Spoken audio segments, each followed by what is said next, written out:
উজনিৰ বানাক্ৰান্তৰ কাষত নগঞা ৰাইজ নগাঁৱৰ ৰাইজৰ প্ৰচেষ্টাত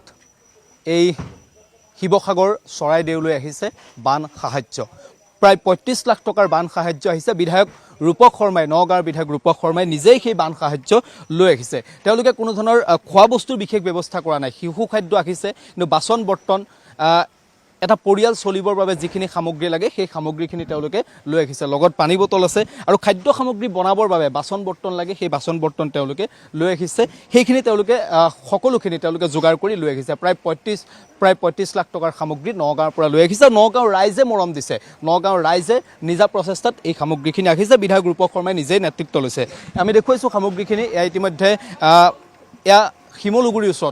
ওচৰত আনলোড কৰি থকা হৈছে এনেদৰে এইসমূহ সামগ্ৰী প্ৰায় ৩৫ লাখ টকাৰ সামগ্ৰী তেওঁলোকে আহিছে আৰু ইয়াত তেওঁলোকে আনলোড কৰি থৈছে ট্ৰাককেইখন অকণমান দেখুৱাব প্ৰভাসে কেমেৰাত আবদ্ধ কৰিব এই সামগ্ৰী তেওঁলোকে শ্ৰমিক পৰ্যন্ত লৈ আহিছে যিসকল শ্ৰমিক ইয়াত সামগ্ৰীসমূহ নমাইছে তেওঁলোকক নগাঁৱৰ পৰা তেওঁলোকে লগত লৈ আহিছে বিধায়ক ৰূপক শৰ্মাই নিজেই লৈ আহিছে আমি বিধায়ক ৰূপক শৰ্মাৰ সৈতে অলপ কথা পাতিম আমি পুৱাৰ ভাগতো আমাৰ সাংবাদিকে কথা পাতিছিলে ৰূপক দা খুব এটা ভাল প্ৰচেষ্টা আৰু নগঞা ৰাইজে মৰম দিছে উজনিলৈ আমি নগাঁওবাসী ৰাইজক আহ্বান জনাইছোঁ আৰু ৰাইজৰ যিটো সঁহাৰি অভিভূত আৰু ইতিমধ্যে আপোনালোকে দেখা পাইছে কেৱল অসমৰ ভিতৰতে নহয় অসমৰ বাহিৰৰ পৰা বিভিন্ন ৰাজ্যৰ পৰা লোকসকল আহি এই বানাক্ৰান্ত লোকক যিখিনি সহায় সাৰথি আগবঢ়াইছে আৰু নগাঁওবাসী ৰাইজক যেতিয়া আমি আহ্বান জনাইছিলোঁ ৰাইজে যথেষ্ট আমাক সেইদিনা সহায় জনাইছে আমি এটা একাউণ্টটো খুলি দিছিলোঁ তাতে প্ৰায় 20 লাখ মান টকা আমাক সেই একাউণ্টত দিছিলে আৰু প্ৰায় 15 লাখ মান টকাৰ সামগ্ৰী আৰু আমি ৰাইজক কৈছিলোঁ যিহেতু বহু মানুহ ইয়াত আহি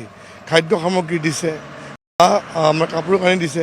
আমি কৈছোঁ যিখিনি মানুহ এতিয়া বৰ্তমান চলিবৰ কাৰণে ৰান্ধিবৰ কাৰণে বাচন বৰ্তনৰ প্ৰয়োজন হয় বা আমি দেখা পাইছিলোঁ যে প্ৰায়বোৰ ঠাইতে মাটি যিখিনি বোকা হৈছে পলস পৰিছে চাফা কৰিবৰ কাৰণে কোৰ বেলচাৰ প্ৰয়োজন হয় বা এইধৰণে যিখিনি এতিয়া নিত্য প্ৰয়োজনীয় সামগ্ৰী বিশেষভাৱে এতিয়া এই মুহূৰ্তত ব্লিচিং পাউডাৰ লাগে ফেনাইল লাগে এই সামগ্ৰীসমূহৰ এটা বৃহৎ দেখা পাইছে প্ৰায় 10খন ট্ৰাকত আমি